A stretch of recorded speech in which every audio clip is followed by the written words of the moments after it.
à chaque fois je suis accompagné avec d'excellents vidéastes ASMR. Et le concept, comme vous le savez, c'est qu'on vous parle de jeux vidéo. Voilà, donc cette intro est incroyable.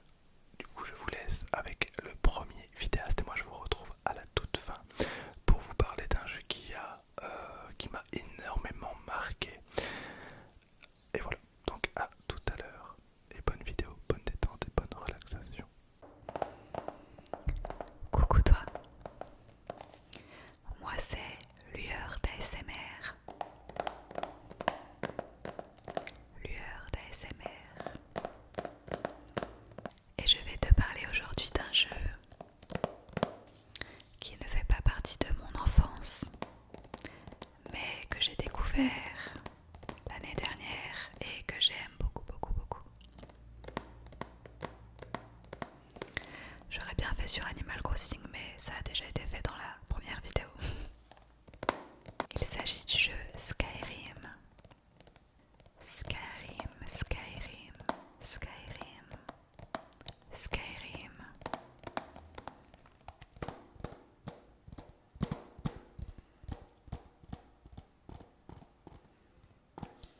Pour te parler un petit peu de ce jeu, c'est un peu un mélange de médiéval fantastique. On retrouve des vampires, des loups-garous, des sortes de morts-vivants, mais aussi des mages et des dragons.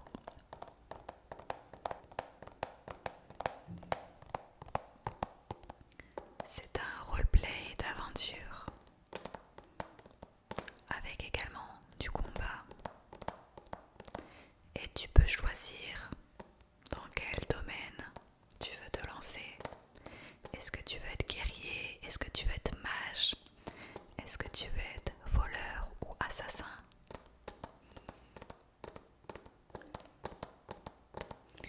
Tout ça en ayant la responsabilité à côté d'être enfant de dragon.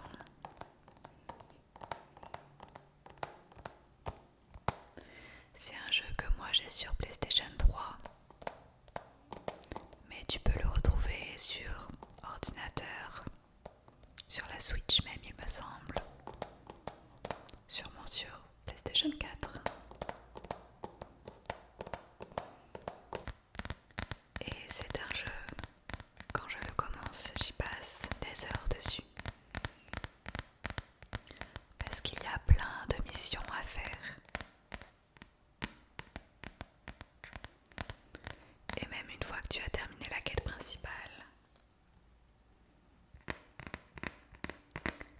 il y a encore plein d'autres choses à découvrir.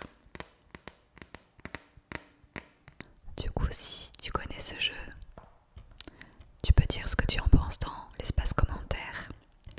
Et si tu ne le connais pas, eh bien je t'invite à le découvrir parce qu'il est vraiment trop génial. Et tu peux déjà aussi aller écouter sur YouTube la chanson Dragonborn qui est juste magnifique. C'est d'ailleurs l'hymne de mon île Animal Crossing. Donc voilà, j'espère que je t'aurai donné envie d'y jouer. Et je laisse ma place au gamer ASMR suivant. Bonjour tout le monde, j'espère que vous allez bien. Alors moi c'est Mika ASMR et je réponds à l'invitation de Dena ASMR qui m'a proposé, gentiment d'ailleurs, donc je te remercie, de faire une petite vidéo en fait sur les jeux qu'on apprécie. Alors moi comme je l'ai expliqué, c'est que je suis pas forcément un gros gamer. J'aime beaucoup les jeux, certes, mais je n'ai pas de jeu spécifique. Il y en a quelques-uns, mais c'est pas été une passion pour moi. Je sais pas si vous le voyez. Alors du coup, je vais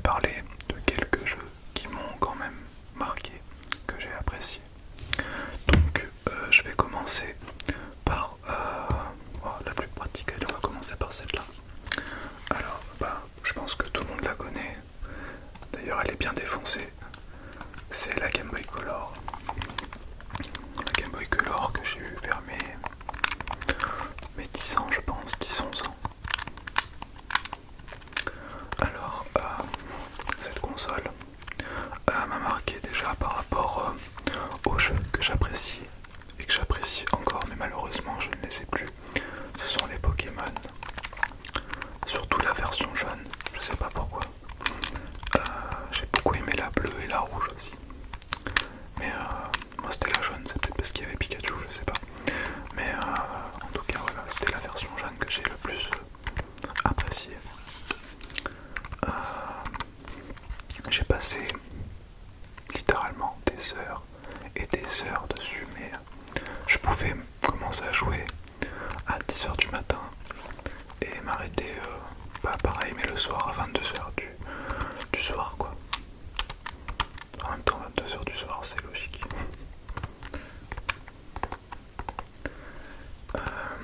Mais il n'y avait pas que Pokémon que j'ai apprécié.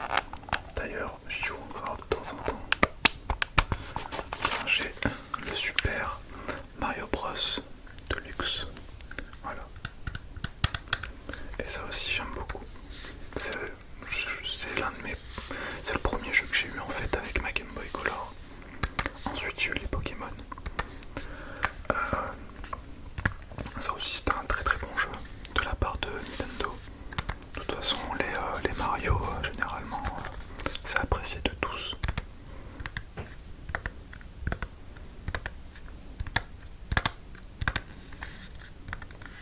Je vais vous faire un peu des sons déclencheurs en espérant que ça vous plaise.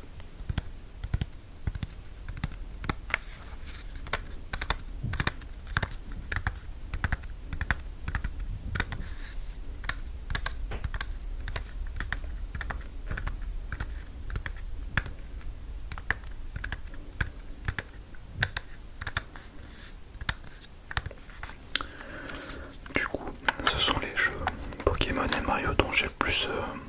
Enfin, ouais, ce sont les jeux que j'ai le plus joué sur la Game Boy Color. Après, j'ai eu la Game Boy Advance, malheureusement je n'ai plus. Et avec les consoles portables, j'ai fini avec la DS. Voilà. Mais malgré que la Advance et la DS soient un peu plus modernes, parce que bon, elles sont sorties beaucoup plus tard, ma Game Boy préférée reste quand même la Game Boy Color. Je sais pas si c'est pour la nostalgie peut-être. À voir, je ne sais pas.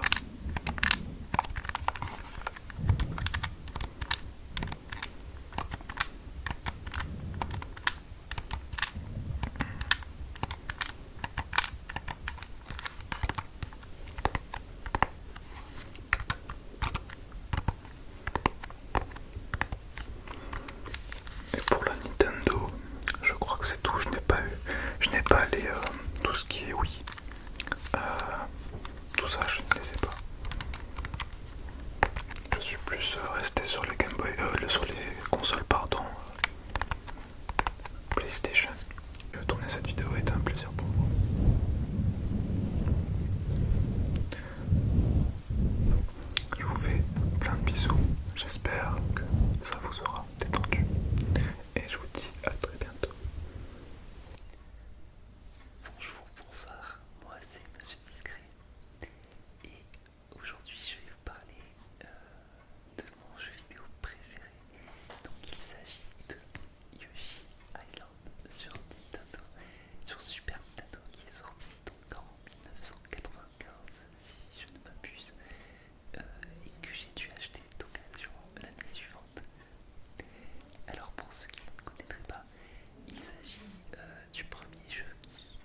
de choses très marquantes. Après, en soi, ça reste quand même un jeu, une saga très sympathique, mais pour ce qui est de Super Mario World 2, donc Yoshi Island, pour moi, il a apporté beaucoup, c'est-à-dire il puise dans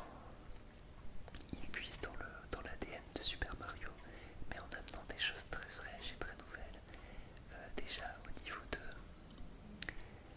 niveau du style graphique, et donc il ose certaines choses avec un côté enfantin, un côté crayon,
absolument pas vieilli. C'est incroyable, j'adore vraiment, vraiment ce jeu. J'y ai passé des heures incroyables. Alors, qu'est-ce que c'est? C'est très simple, c'est un jeu d'aventure, comme je l'ai dit, platformer, 2D, un petit peu comme un Mario 3 ou un Mario Bros tout simplement. Le genre de jeu auquel on peut y rejouer, enfin qui pique pas les yeux. Donc c'est un jeu qui a extrêmement bien vieilli. D'ailleurs, je me suis surpris il y a quelques mois à retélécharger un émulateur sur mon téléphone. Les émulateurs Game Boy fonctionnent à merveille, même les Game Boy Advance. Et bon, c'est tactile, donc c'est un petit peu moins pratique, mais le jeu fonctionne très bien. Alors le principe de ce jeu, c'est très simple. On va revivre l'histoire de Dragon Ball aux origines, donc avec l'enfance de Sangoku. Ça va de l'enfance de Sangoku à son combat avec Piccolo Daimao. Voilà, et entre temps il y a plein de choses qui se passent. On va croiser l'armée du ruban rouge, on va croiser Oolong, on va croiser Tortue Géniale, et c'est vraiment les origines de Dragon Ball, et c'est incroyable. Chaque niveau est très différent, le jeu est vraiment beau, très coloré. Il y a même un système de combat qui était pour l'époque vraiment incroyable, avec je me souviens des combats dans les airs, etc. Et ça fonctionnait incroyablement bien. Alors on avait la possibilité, une fois le jeu terminé, de recommencer la partie, mais cette fois-ci avec Krillin.